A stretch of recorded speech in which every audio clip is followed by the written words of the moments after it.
Suspendido gihapon ang klase sa tanang ang sa mga pampubliko-pribadong tunghaan sa Cordova nunod sa padayong pagdaot sa panahon. Apan tungod kay nauwahi ang pahibaw, mga estudyante ug magtutudlo na hinayag sa pagsulod sa klase kaganinang buntag.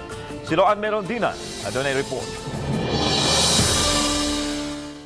Kay kutob lang kagahapon ang pahibaw gikan sa DepEd Province nga suspendido ang klase sa mga pampublikong tunghaan sa lalawigan nunod sa bagyong Agaton. Kaganiha, misulod na sa klase kining pipila ka mga tinunan sa kinder hangtod sa grade 6 nga nalakip sa Set A sa mga tinunan sa Cordova Central Elementary School nga mosalmot sa limited face-to-face classes. Gani kining grade 4 students nagtiwas pa sa ilang district test sa math apan pagka alas 7:55 miluwat na og pamahayag ang Cordova LGU pinaagi sa ilang FB page nga suspendido gihapon ang klase sa tanang ang sa mga pampubliko o pribadong tunghaan sa lungsod tungod sa padayong pagdaot sa panahon. Ang mga bata na hinayak nag-ari unya pagkabasa na mo sa kuan sa information nga suspended ang klase mauto nga ang mga parent gikontak na lang pod sa mga teachers nga ipakuha sa mga ginikanan ng ilang mga anak kay dili man jud namo pwede ipagawas ang mga bata ma'am kun wala ang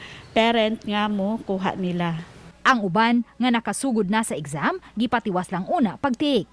Sa official statement sa Cordova LGU nga gipada sa RTV Balitang Bisdak, gipasabot ni ini nga mo resume na gyud unta ang klase karong adlaw.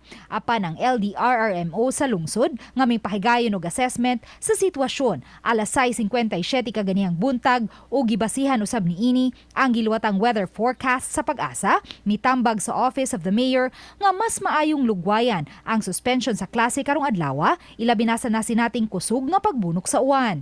Hinungdan nga diha pa nakapahibaw ang LGU pinaagi sa ilang FB post. Hinuon nagpadayon gihapon ang COVID-19 vaccination sa lungsod nga gipahigayon sa Dapitan Gym karong adlaw alang sa mga batang na nag-edad 5 anyos pataas. May schedule usab gihapon karong adlaw alang sa mga buot nga magpa-booster dose.